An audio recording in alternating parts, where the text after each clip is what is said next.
This is your Kid Stuff read-along book. Every time you hear this chime, it means that you are to turn the page in your storybook. Now we are ready to begin our adventure into the land of fun. Open your book, and we will start the story of My First Counting Book. Remember, when you hear the chime, turn the page.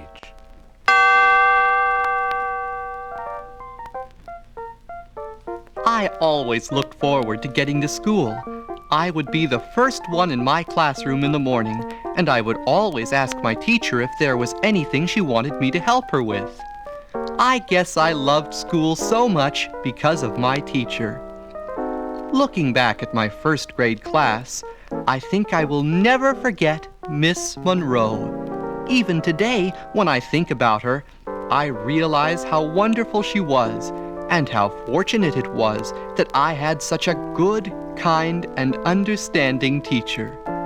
To show you how understanding she was, I must go back to the time when we were learning about numbers and counting.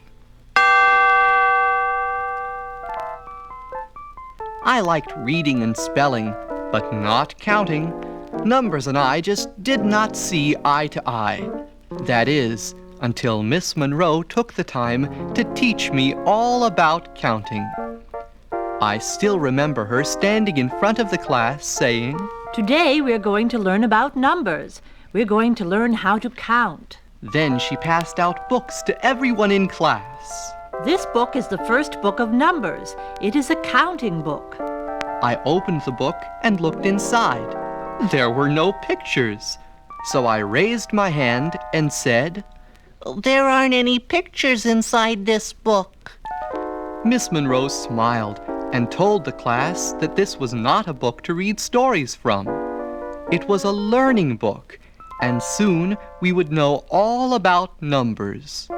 I looked at all the pages, and just as she said, the pages were filled with number after number. First of all, my teacher said, we are all going to learn to count from 1 to 10. She took a piece of chalk and wrote a big 1 on the blackboard. Then she made us say the number. 1.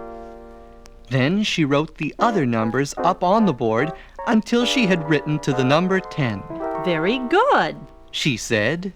Now I want you to go home and learn how to count to 100. It is in your new learning book, so study it hard.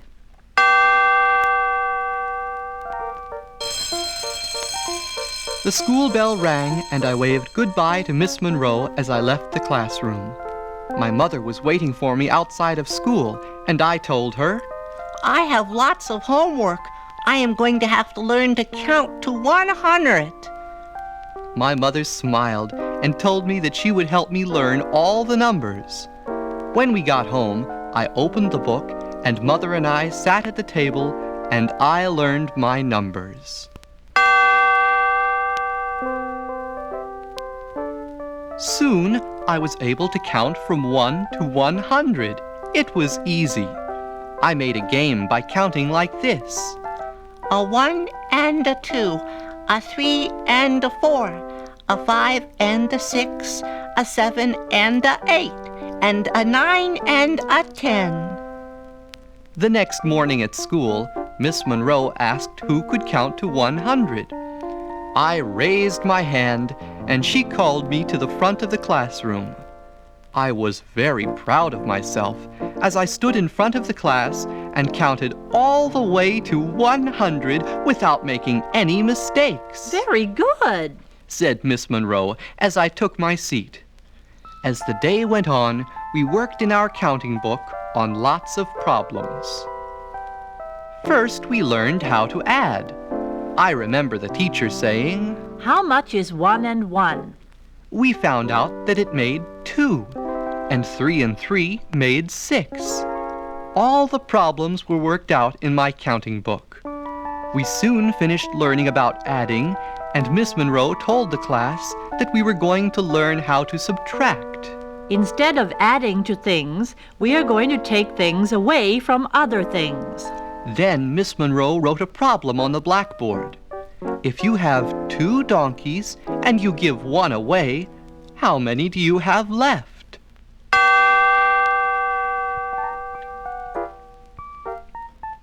I raised my hand, and when Miss Monroe nodded her head in my direction, I stood up and said, You would have 1 donkey left. Miss Monroe said that was correct, and I began to think that working with numbers was going to be fun. At home, I would tell my mother and my father that I was afraid at first to learn counting, but now I liked arithmetic a lot. It was fun learning about adding and subtracting.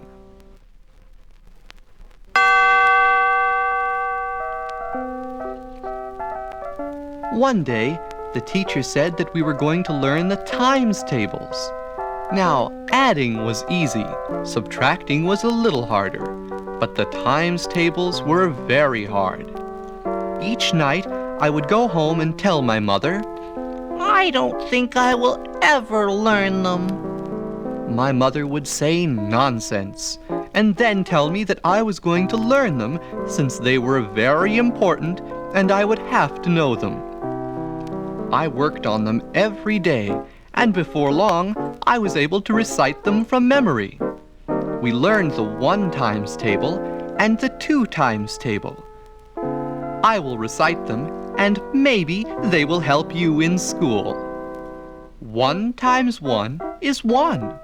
1 times 2 is 2. 1 times 3 is 3.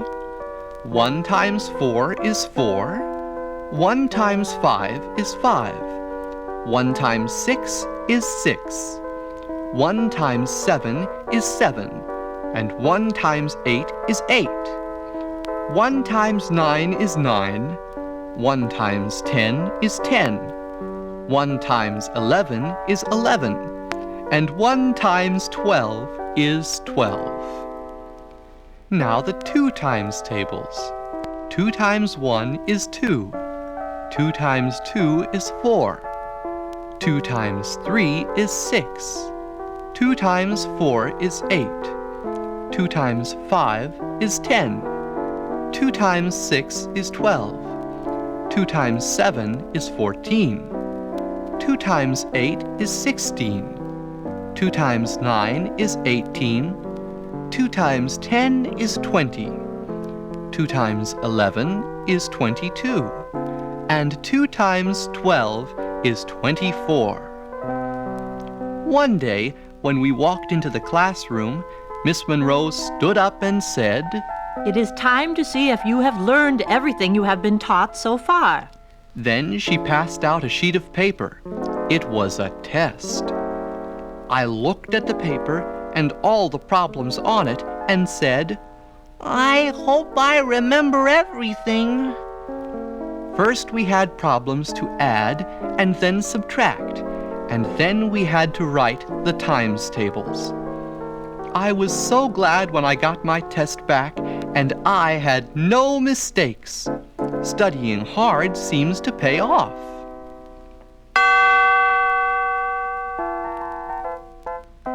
Then we turned to a new part of my counting book. It was a chapter called Telling Time. You have to know about numbers before you can tell what time it is. I remember some of the questions were, what time is it when the big hand is on the 12 and the little hand is on the 9? Well, the big hand tells the minutes and the little hand tells the hour. So the answer to the problem would be 9 o'clock. Here is another problem in time. What time is it when the big hand is on the 12 and the little hand is on the 3? It is 3 o'clock. I hope you will try and learn how to tell time. Telling time helps you a great deal. When I was at home and I looked up at the clock and saw that it was 7 o'clock, I knew it was time to watch a funny show on television. When I learned how to tell time, my dad and mother asked how I did it, and I told them that I learned to tell time in my counting book at school. I have enjoyed arithmetic ever since the first grade. I know when you go to school that you will enjoy it too. When you get your first counting book, learn everything that is in it, and it will help you as you grow up. Now I work in a bank, and knowing about numbers is something I have to know.